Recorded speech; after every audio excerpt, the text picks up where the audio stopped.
은혜 받을 말씀 창세기 48장에서 보도록 하겠습니다. 8절에서 22절까지 말씀이에요. 좀 길지만 여러분 교독으로 말씀의 의미를 좀 깊이 생각하면서 함께 읽도록 하겠습니다. 제가 8절 읽습니다. 이스라엘이 요셉의 아들들을 보고 가로되 이들은 누구냐?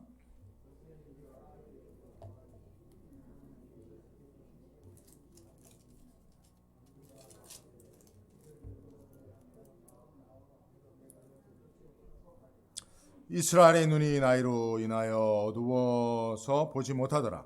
요셉이 두 아들을 이끌어 아비 앞으로 나아가니 이스라엘이 그들에게 입맞추고 그들을 안고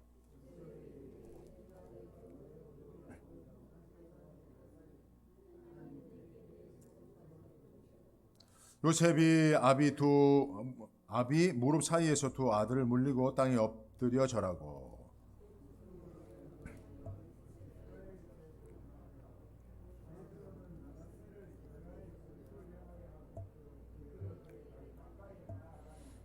이스라엘이 우수를 펴서 찾아 에브라임의 머리에 얹고 좌수를 펴서 므낫세의 머리에 얹으니 므낫세는 장자라도 팔을 어긋맞게 얹었더라.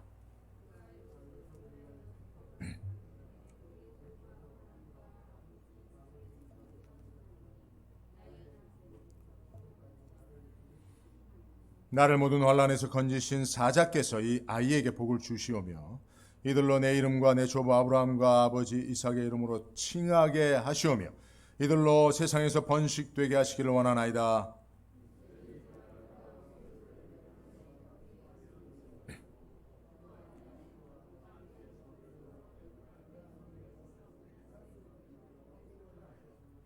그 아비에게 이르되 아버지여 그리마옵소서. 이는 장자니 우수를 그 머리에 얹으소서.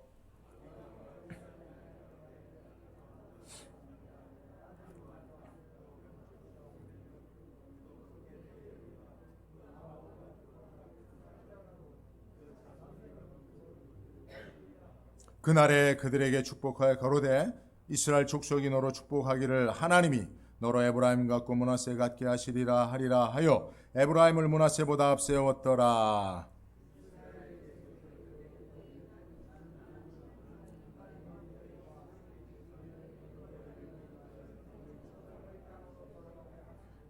함께 봅니다. 내가 내게 내 형제보다 일부분을 더 주었나니 이는 내가 내 칼과 활로 아모리 족속의 손에서 빼앗은 것이니라. 아멘. 할렐루야. 감사합니다. 오늘 또 우리 윤영희 권사님 이렇게 함께 예배 나오셨습니다. 새벽 예배 열심히 참여하시고 또 오늘 이렇게 또 주일 예배도 참여하셔서 감사를 드리고 우리 한번 환영의 박수. 우리 뭐 다 이렇게 아시는 우리 권사님이시지만 우리 기쁜 마음으로 환영하도록 하겠습니다. 자, 오늘 본문 말씀 통해서 이민 1세가 2세에게 라고 하는 제목으로 좀 풀어서 얘기하면 이민 1세가 2세에게 해 주어야 할 일에 대해서 오늘 말씀을 전하도록 하겠습니다. 여러분, 하나님을 믿는다고 하는 것은 무엇일까요? 하나님을 믿는다는 것은 성경이 하나님의 말씀임을 믿는다는 겁니다. 아멘이죠? 그죠? 우리가 하나님을 믿는다는 것은요, 이 성경이 하나님의 말씀임을 믿는다는 거예요. 자, 그렇다면 성경이 하나님의 말씀임을 믿는다는 것은 또 무엇을 의미하느냐 하면 인생의 모든 문제들의 해답을 어디서 찾는 거예요? 하나님의 말씀인 성경에서 찾는 자가 성경이 하나님의 말씀을 믿는 자요, 하나님을 믿는 자라고 하는 것입니다. 그죠? 네. 여러분, 사단의 시험이 무엇입니까? 사단이 우리를 시험하는 게 뭐예요? 여러분이 정확히 아셔야 돼요. 네. 마귀가 시험하는 것이 여러분 어두운 데서 확 나타나서 우리를 무섭게 하는 게 아니에요. 마귀의 시험은 우리가 인생 중에 만나는 여러 인생의 문제들을 성경이 아닌 곳에서 그 해결책을 찾도록 유혹하는 게 마귀 시험입니다. 잘 분별하셔야 돼요. 그래서 여러분, 마귀가 예수님을 시험할 때 예수님이 40일 동안 금식하셨잖아요. 배고프시죠. 먹는 문제가 생긴 거예요. 배고픔의 문제가 생긴 거예요. 그때 마귀가 어떻게 합니까? 돌들로 떡덩이를 만들어 보라고 하잖아요. 그때 예수님이 뭐라고 하십니까? 성경에 기록되었으되라고. 너는 이 배고픔의 문제, 인생의 문제를 다른 것에서 그 해결책을 찾도록 권유하지만, 유혹하지만, 시험하지만, 나는 성경이 하나님의 말씀을 믿고 모든 인생의 문제 해결책은 성경이 있음을 믿노라 라고 기록하였으되, 말씀하였으되, 성경에서 우리에게 가르치는 바에 따라서 예수님께서 마귀의 시험을 이기신 줄로 믿습니다. 지금도 여러분 똑같아요. 마귀는요, 달리 우리를 시험하지 않습니다. 인생의 모든 문제를 해결하는데 성경이 아닌 다른 곳에서, 세상 지혜에서, 세상 경험에서, 사람들의 다수의 의견에서 그것을 찾도록 하는 거예요. 여기에 넘어가면 안 되는 것입니다. 그래서 여러분, 세상에서 지혜 있다 하고 경험이 많다 하는 것, 여러분 자칫 우리를 하나님의 말씀에서 벗어나게 하는 교만일 수 있다는 사실을 우리는 기억해야 하는 것입니다.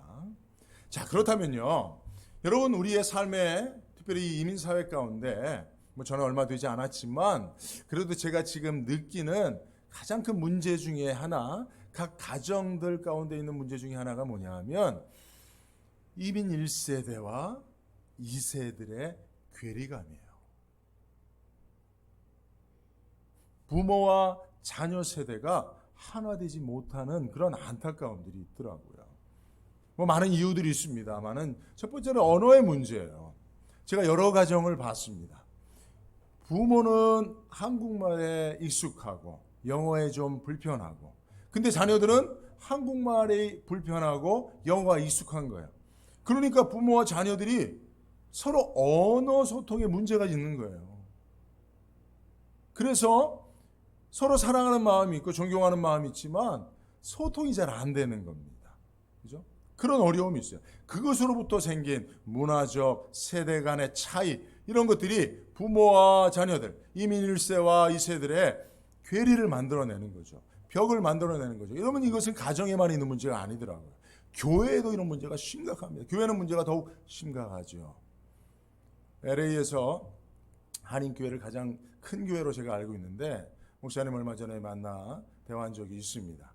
그 목사님 그런 말씀 하시더라고요. 교회 안에 2세들이 있지만 그들은 우리하고 다른 세대야. 우리 교회지만 우리 교회가 아니야. 이렇게 말씀하시더라고요. 부모 세대들, 장년 세대들 말을 듣지 않는데요. 그래서 2세 사역자는 완전히 담임 목사의 통제권 밖에 있답니다. 그래서 부흥해도 문제고 부흥하지 않아도 문제라는 거예요. 같은 교회라고 하는 인식이 전혀 그들에게는 없다는 거예요.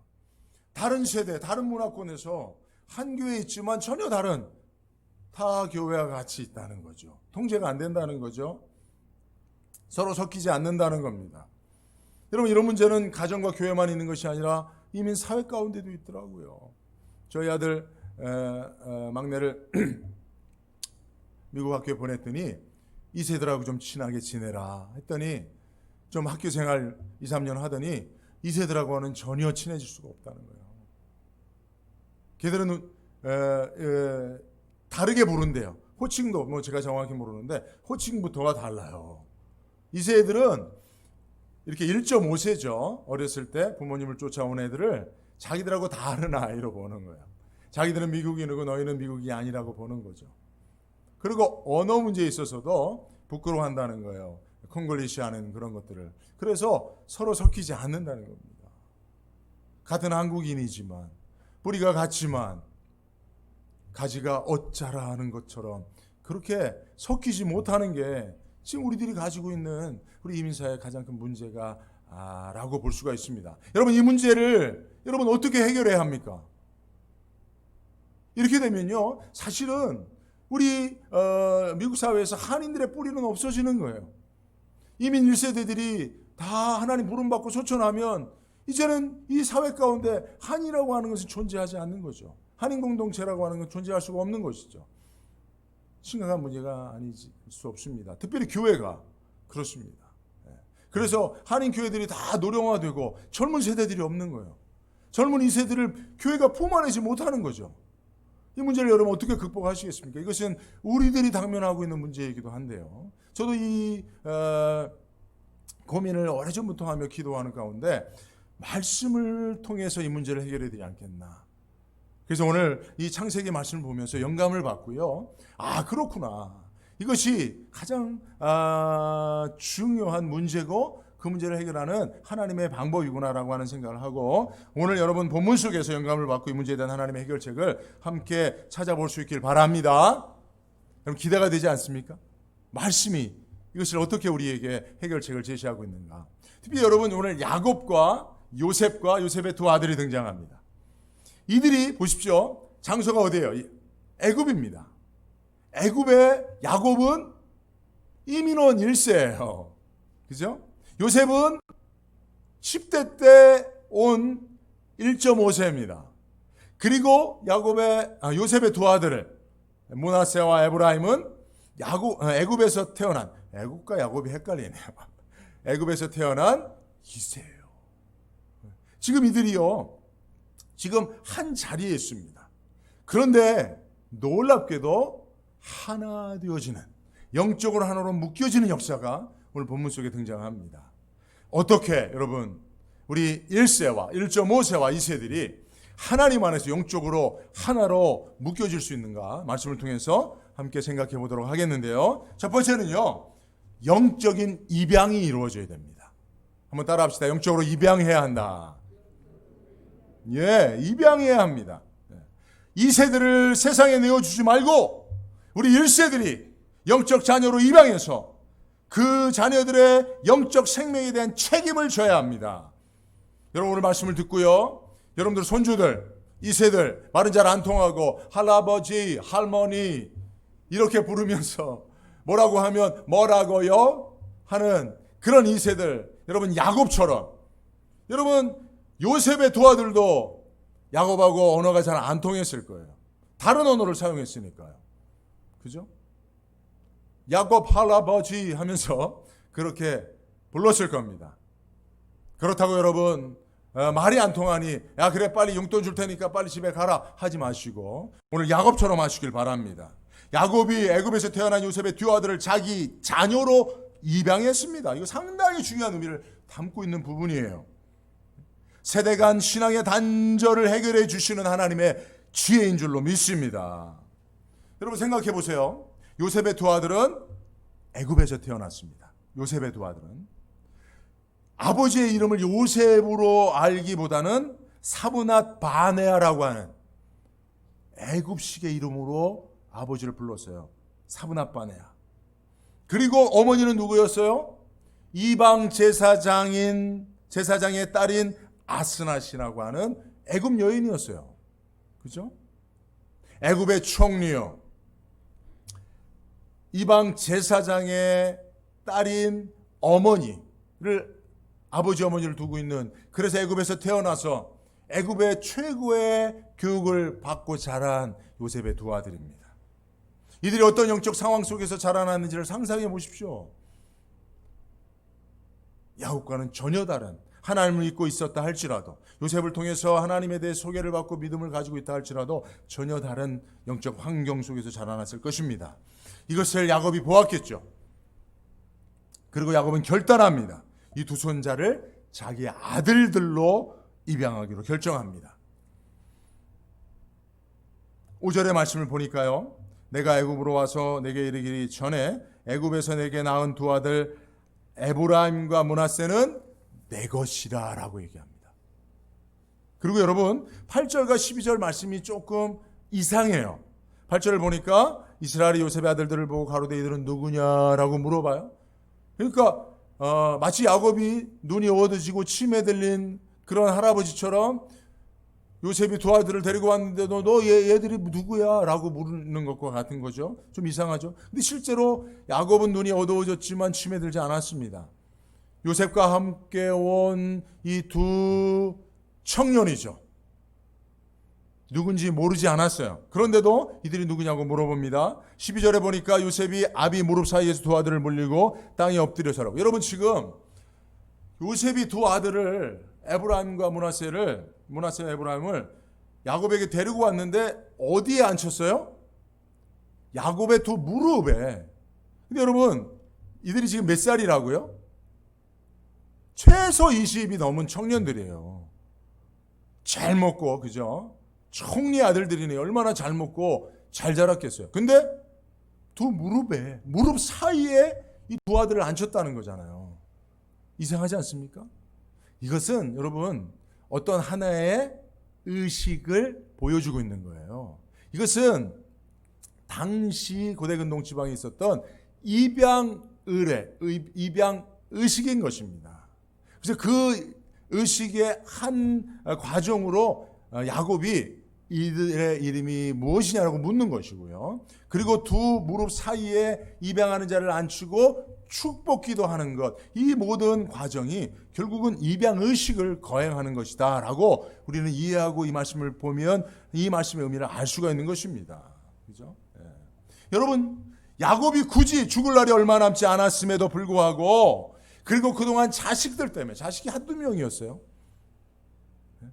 아들만 12명이었잖아요. 자식들 때문에, 그죠? 바람 잘 날 없었잖아요. 그런데, 그리고 요셉은 애굽의 총리예요. 지혜로운 자입니다. 명철 있는 자입니다. 덕망 있는 자입니다. 명예로운 자입니다. 부자입니다. 그러니 그 요셉의 아들들이 요셉의 아들로 자라나는 것이 훨씬 좋은 거죠. 자기하고는 말도 잘 안 통하는데. 그런데 왜 야곱이 이 두 손자를 아들로 입양하고 있냐 말이에요. 그죠? 이것은 야곱이 자기의 마지막 사명이라고 생각했기 때문입니다. 애굽의 영적인 환경 속에서 자란 두 아들을 자기에게, 손자를 자기의 아들로 입양시켜서 결국은 야곱에게 맡겨주신 이스라엘의 12지파를 요셉의 두 아들까지 야곱의 아들로 편입시켜서 온전케 하시는 거예요. 원래는 레위를 포함해서 12아들이 이스라엘의 12지파입니다만 레위는 하나님의 전에서 수종도는 자들로 그 지파의 분깃에서 벗어납니다. 예외가 됩니다. 구별됩니다. 그래서 11지파가 되는 거예요. 그래서 요셉의 두 아들, 요셉에게 두 몫을 주어서, 요셉의 장자권을 인정해 두 몫을 주어서 요셉의 아들 므낫세와 에브라임을 야곱의 아들들로 편입시켜서 그 두 아들 에브라임과 므낫세까지 해서 12지파인 거예요. 그리고 레위지파. 이게 하나님의 섭리입니다. 이 하나님의 섭리를 붙들고 그의 마지막 생명이 남아있는 동안에 이 사명을 감당하고자 하는, 그래서 신앙의 순수성과 그 거룩성과 하나님의 뜻이 자녀의 자녀 세대까지, 이민 2세까지도, 문화와 환경과 영적 환경이 다른 곳에서 자란 그들에게까지도 그것이 물려질 수 있도록 하는, 이것이 야곱이 죽기 전에 눈이 어두웠지만 이 사명을 꼭 감당하기 위해서 이 입양의식을 거행하고 있다는 사실을 믿으시기 바랍니다. 이것이 이민교회의 사명이어야 됩니다. 우리들의 사명이어야 됩니다. 이 세를 여러분 미국 사회에 내버려 두지 마십시오. 여러분들이 자라왔던 영적 환경, 그 신앙의 거룩성, 그 순수성이 하나님의 축복이었다고 믿으신다면 여러분들의 자녀의 자녀들이 여러분들의 믿음을 전수받을 수 있도록, 신앙의 1세들의, 이민 1세들의 신앙을 전수받을 수 있도록 여러분들이 그들을 가슴에 품고 입양해야 됩니다. 여러분들의 자녀들에게 그냥 맡겨두면 안 돼요. 이민교회 1세들이 2세들을 말도 안 통하고 우리하고는 잘 섞이지도 하려 하지 않는다고 해서 내쳐두면 안 됩니다.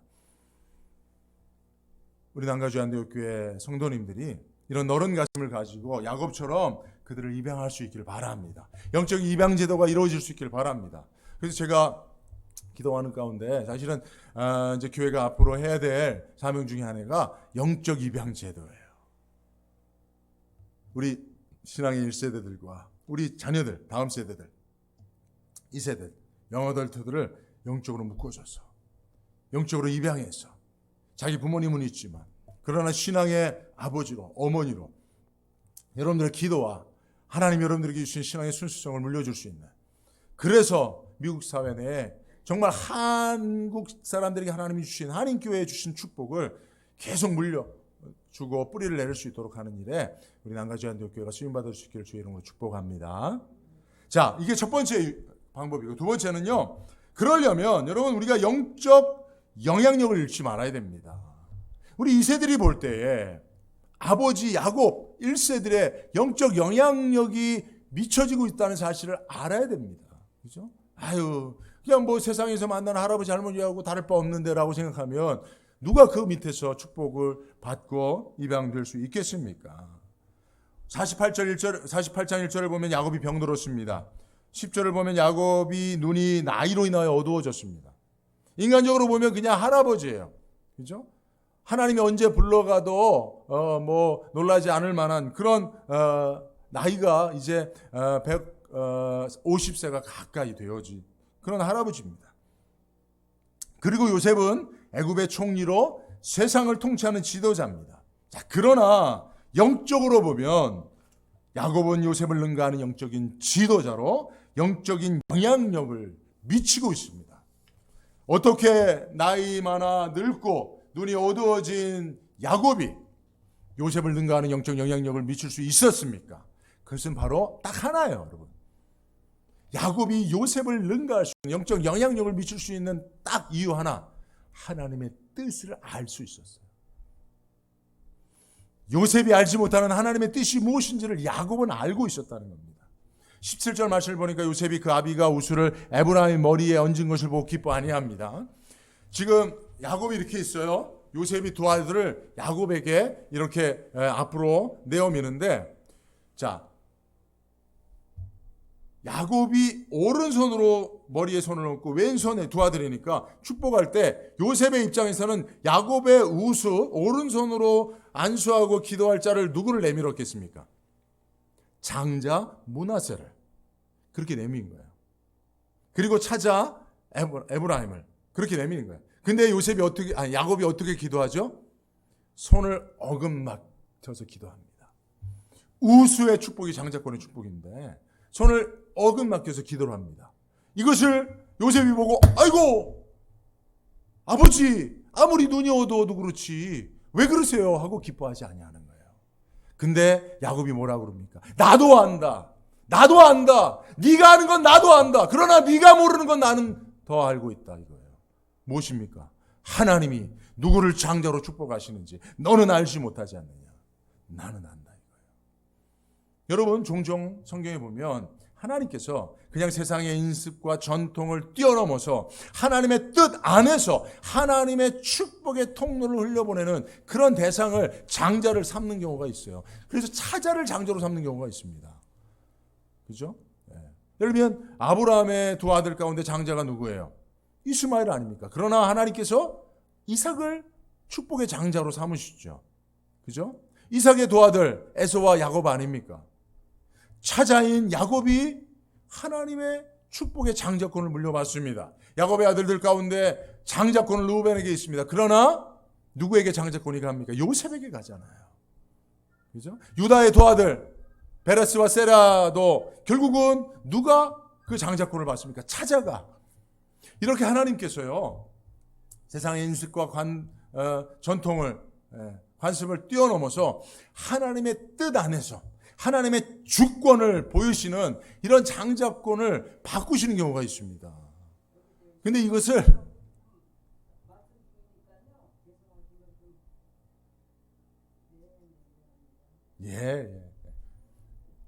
하나님의 주권 안에서 그죠? 이런 경우가 있단 말이에요. 잘하셨어요, 권사님. 예배 드린다고 말씀 잘하셨어요. 그러니까 여러분 지금 그런데 요셉은 모르는 거예요. 요셉은 이런 하나님의 뜻에 대한 분별이 없는 거예요. 근데 야곱은 알잖아요. 눈이 어두워졌지만 이제 죽음을 얼마 남겨두지 않은 노쇠한 연로한 그런 노인이지만 그러나 선명하게 볼 수 있는 것. 육신의 눈은 어두워졌지만 영의 눈은 더 선명해서 하나님의 뜻이 무엇인지 하나님의 축복의 장자권이 어떻게 흘러가는지를 하나님이 어떠한 약속과 믿음을 따라 사는 자들에게 어떻게 하나님께서 그 미래를 예비하셨는지를 알았단 말이에요. 그죠? 그래서 오늘 이러한 하나님의 축복의 뜻을 이어받고 그것을 보여주고 있는 거예요. 그러니까 여러분 영적으로 볼 때 하나님이 누가 더 영적 지도자로 보는 거예요. 세상 지도자는 요셉, 아들 요셉이지만 하나님의 관점에서, 하나님 나라의 관점에서는 야곱이 여전히 영적인 가장인 거예요. 축복의 근원인 거예요. 하나님의 축복으로 축복할 수 있는 축복권을 가지고 있는 자입니다. 이렇게 여러분, 우리가 나이 들어 몸은 쇠약하고 또 눈은 어두워졌다 할지라도요, 여러분들이 이런 야곱과 같은 영적 분별력을 가지고 있다면 하나님께서 여러분들을 통해서 여러분들의 자녀들과 여러분들의 가문을 축복하실 줄로 믿습니다. 예. 여러분 뭐 힘있고 일 잘하고 똑똑하고 많이 배운 사람들이 하나님 나라의 일꾼이 아니에요. 야곱처럼 하나님의 뜻을 볼 수 있는 자.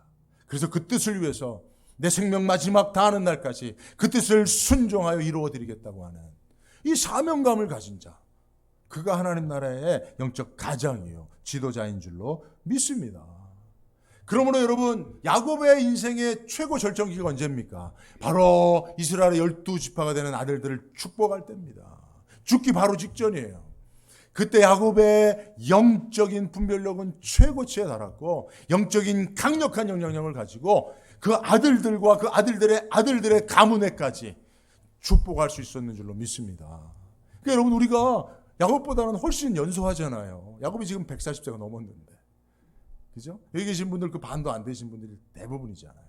그러니까 여러분, 우리는 야곱처럼 아직도 귀하게 쓰임받을 수 있다는 사실, 특별히 영적 분별력을 여러분 잃지 않는다면, 그죠? 그러므로 여러분, 우리가 기도해야 되는 거예요. 하나님 말씀을 붙잡고 기도해서 하나님의 뜻을 날마다 분별할 수 있는 저와 여러분들 될 수 있길 바랍니다. 저는요, 그래서 제가 일주일에 꼭 한두 번은 새벽에 성도님들을 위해서 기도합니다. 물론 뭐 제가 성도님들을 위해서 매일 기도하는 건 맞지만, 그러나 한 분 한 분, 특별히 새벽 기도 나오신 분들을 중심으로 기도하는데요. 왜 기도하는지 아십니까? 그것은 우리 성도님들을 향한 하나님의 뜻이 무엇인가, 하나님의 마음이 무엇인가, 그것을 알기 위해서 기도하는 거예요.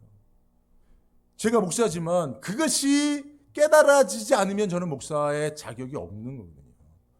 자신감이 없는 거예요, 사실은. 여러분들을 향한 하나님이 어떤 마음을 가지고 어떤 뜻을 가지고 계신지 전혀 모르는 목사가 앞에서 여러분들을 인도한다면 소경을 인도하는 거죠. 그래서 저는요, 하나님이 나를 한가지 안디옥교회 목사로 세워서, 나를 지도자로 세워서 앞장서게 하시는가를 이것을 통해서 분별하는 거예요. 제가 어제도 우리 새벽기도 나오신 성도님들 위해서 기도하는데 하나님이 우리 성도님들을 향한 하나님의 말씀을 계속 주시는 거예요. 그래서 제가 견디지 못하고 일어나서 다 기도를 했어요. 다 이렇게 몸에 손을 얹고 기도를 해드렸어요. 여러분들, 제가 기도할 때 여러분들에게 어떤 기도했는지 어제 기도 받으신 분들은 그거 잘 생각하십시오. 기억해 두십시오. 이게 여러분들을 향한 하나님의 마음입니다. 하나님의 뜻입니다. 하나님의 계획입니다. 여러분, 기도해야만 우리는 하나님의 뜻을 알 수 있어요. 그죠? 여러분, 그렇기 때문에 우리는 뭐 아무리 코로나 상황이라도 우리가 다른 것은 못해도 기도는 할 수 있잖아요. 하나님의 말씀 붙잡고 기도할 수 있잖아요. 그렇게 여러분, 말씀과 기도 속에서 영적인 분별력을 잃지 않고 야곱처럼 강력한 축복의 사람들이 다 될 수 있기를 주의 이름으로 축복합니다. 자, 끝으로 세 번째는 약속을 물려주라 합니다. 약속을 물려주라. 창세기 48장 3절에 4절에 보면 요셉이 이르되 이전에 가나안 땅 루스에서, 요셉에게 이르되, 야곱의 말이죠.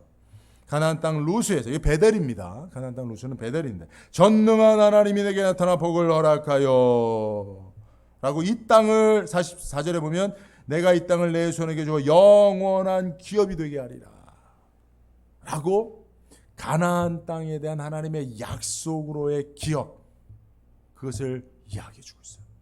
21절과 20절 우리가 읽었던 말씀에서도 보면 이스라엘이 요셉에게 또 이르되 나는 죽으나 하나님이 너희와 함께 계시사 너희를 인도하여 너희 조상의 땅으로 돌아가게 하시려니와 내가 내게 내 형제보다 세겜 땅을 더 주었나니 이는 내가 내 칼과 활로 아모리 족속의 손에서 빼앗은 것이니라 하며, 야곱이 요셉에게 가나안 땅을 하나님이 기업으로 주셨다라고 하는 그런 유언을 남깁니다.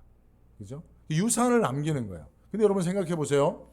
야곱이 남긴 가나안 땅, 그 기업의 유산, 그 유업, 실제로 언제 성취됩니까? 400년 후에 성취됩니다. 400년 후에.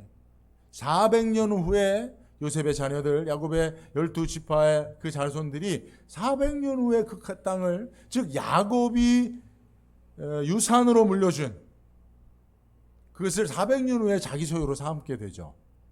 그러니까 여러분 생각해 보세요. 부모님이 내가 너를 위해서 유산을 물려줄 테니 이것은 너의 것이다 라고 그렇게 유언하고 돌아가셨어요. 근데 그거를 막상 자기 소유로 등기 이전을 하려고 하니까 400년 후에나 가능하대요. 그러면 여러분, 부모님이 물려준 것은 땅입니까? 약속입니까? 약속인 거예요. 약속인 거예요. 그죠? 네. 그러면 여러분, 가나안이라고 하는 땅도 중요하지만 그것보다 더 중요한 것은 그 땅을 유업으로, 기업으로 주시겠다는 약속이 중요한 거예요. 그러니까 여러분들이 자녀들에게 무엇을 유산으로 물려주시겠습니까? 눈앞에 보이는 황금을, 캐시를, 또는 땅을, 건물을? 아니요. 그것에 담겨있는 하나님의 약속을 여러분들이 자녀들에게 유산으로 물려줘야 됩니다. 재산 물려주고 돈 물려주고 땅 물려주고 건물 물려준 자녀들이 잘 되는 법이 없어요. 그러나 당장은 내 손에 쥘 수 없지만 그 안에 하나님의 약속이 있고 그 약속을 소망하며 살아가는 자녀에게는 복이 있는 줄로 믿습니다. 그래서 여러분, 우리는 자녀들에게 물려줄 게 없어도 여러분 실망하지 마십시오. 우리에게는 하나님의 약속이 있잖아요. 난가주 안디옥 교회는 하나님의 약속이 있잖아요. 하나님이 주신 기업으로의 약속이 있잖아요. 아멘 좀 해보세요. 아멘이잖아요. 우리에게 주신 사명, 교회를 세우실 때 하나님께서 주신 약속, 그 약속을 이루기 위해 여러분들을 그 약속의 보증으로 세우셨잖아요. 그래서 여러분들이 지금까지도 이곳에 계신 거잖아요. 이곳에서 함께 예배하는 거잖아요. 주찬양교회와 안디옥 교회가 함께 모여서 함께 예배하면서 오늘날 그 교회에게 주신 약속들이 하나가 되어서 정말 그 약속의 성취를 바라보며 나아가고 있는 거잖아요. 당장 눈앞에는 그 약속이 성취되는 것을 볼 수 없어도 그러나 그 약속은 여전히 살아있어서 이 약속이 우리의 다음 세대까지 유산으로 물려주기를 하나님이 바라고 계시잖아요. 아멘이죠. 우리는 그래서 우리 자녀 세대들에게 이 약속을 물려줄 수 있는 자들이 되어야 됩니다. 야곱이 이 약속을 물려주잖아요. 그리고 그 약속대로 가나안 땅에 장사되잖아요. 그리고 그 약속을 물려받은 요셉이 애굽의 총리지만 뭐라고 유언합니까? 내 아버지 야곱처럼 가나안 땅에 내 유고를 매장하고 거기서 장사하도록 부탁하잖아요. 무엇을 하는 겁니까? 약속을 물려주는 거예요. 약속을 유산으로 유언하는 거예요. 그죠? 그래서 여러분, 우리들도 이 약속을 붙잡고 있어야 됩니다. 교회에게 주신 약속의 성취를 여러분 어떻게 하든지 악한 마귀 사탄은 이것을 무너뜨리려고 합니다. 이것을 빼앗으려고 합니다. 이제 너희는 나이 들어서 이제 늙었거늘 이제는 교회는 새로워져야 된다고 하면서 하나님이 주신 그 약속의 전통을 무너뜨리려고 합니다. 아니요. 여러분들이 끝까지 살아남아서 하나님이 교회를 세우셨을 때 주신 약속, 그 약속을 성취하기까지 우리 자녀들에게 이 약속을 유산으로 물려주는 자가 되어야 합니다. 얼마 전에 교회 성도님 중에 한 분이 제게 카톡으로 찰스 척 핀리라고 하는 사람의 이야기를 보내왔어요. 제가 이렇게 읽어보니까 와, 훌륭하더라고요. 이 사람이 89세인데 이제 아내와 살 날이 얼마 남지 않았다는 걸 알고 자기의 전 재산을 다 사회에 환원했어요. 무려 80억 불, 9조 원이 넘는, 한국 돈으로 9조 원, 9조 원이 넘는, 9억 원도 우리 넘는데 9조 원, 이거 뭐 상상할 수 없는, 이것을요 다 사요. 코넬대 같은 경우는 10억 불. 야, 여러분, 미국의 대학과 미국의 교육이 세계 최인류가 될 수 있는 원인이 여기 있어요, 여러분. 이런 거부들이 재산을 대학에다가 기부하는 거예요. 자녀들에게 물려주지 않고. 그러니까 하버드나 예일이나 코넬이나 MIT나 이런데 이런 많은 미국의 유수한 기업가들이 부자들이 자기 재산을 다 기부하니까 여러분 10억 불이 엄청난 돈 아닙니까? 그것 외에 3억 5천 불을 따로 어떤 또 교회 교육기관을 만들도록 또 기부하고 그러니까 교육에만 전념할 수 있는 거죠. 여러분 이거는 세계가 본받아야 되고 저와 여러분들이 본받아야 되는데 그렇게 다 기부하고 뭐라고 고백했냐면 나는 이제 빈털터리가 됐지만 더 이상 행복할 수 없다 라고 했어요. 이분이 어떤 신앙을 갖고 있는지 저는 만나본 적이 없어서 잘 모르겠습니다. 기사만 가지고는 잘 모르는데 그러나 기독교 신앙을 가진 청교도 신앙을 가진 그런 미국의 뿌리로부터 신앙의 뿌리로부터 나온 그런 행동 아니겠습니까? 그죠? 무엇을 자녀에게 자녀들에게는 아무것도 안 물려준 거죠. 그러니까 자녀에게는 하나도 안 물려준 거예요. 9조 원이나 되는 돈. 한 1조 원 정도만 나눠줘도 되잖아. 근데 하나도 안 물려줘. 왜요? 더 크고 더 복되고 더 영원한 하나님의 약속을 유산으로 물려주는 그것이 가치롭다고 믿는 자가 할 수 있는 행동 아니겠습니까? 그죠? 여러분 말씀을 했습니다. 여러분 우리는 이제 우리 다음 세대를 위하여 준비해야 합니다.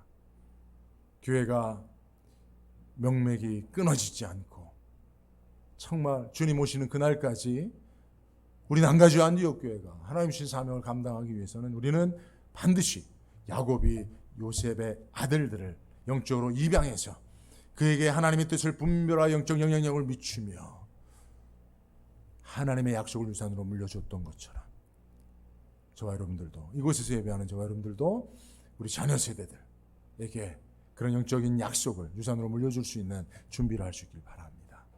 그러면 하나님께서 하나님의 자녀들을 저희들에게 보내주실 줄로 믿습니다. 기도합니다. 걸어가신 하나님 감사합니다. 야곱이 연로하여 눈이 어두워지고 기력이 쇠하였음에도 불구하고 하나님의 뜻에 대한 분별력을 잃지 아니하고 축복의 사람이 되어 그 축복의 손을 들어 애굽의 이새로 자라난 요셉의 아들들을 입양하여 축복한 것을 바라봅니다. 하나님 우리 이민사회에 1세들과 2세들이 괴리감이 생기고 그 가운데 언어의 장벽 기타 여러 가지 문화의 장벽들이 세워져서 함께 더불어 교회를 섬기지 못하는 안타까움이 있습니다. 그러나 말씀이 해결책인 줄로 믿습니다. 오늘 말씀 속에서 발견한 야곱의 사명이 우리의 사명인 줄로 믿습니다. 우리 난가주 안디옥교회 성도님들이 끝까지 이 사명을 감당하며 영적 분별력을 잃지 아니하며 하나님 보내시는 이 세대를 입양하여 그들을 위해서 책임을 다하는 기도자들이 되게 하여 주옵소서. 이 사명을 감당하기로 결정합니다. 결단합니다. 하나님 문을 활짝 여오니 하나님 이 세대를 보내주시고 우리 난가주 안디옥 교회가 하나님의 영적 유산을 물려주는 아름다운 영적 공동체가 될 수 있도록 인도하여 주옵소서. 예수님의 이름으로 기도드리옵나이다. 아멘.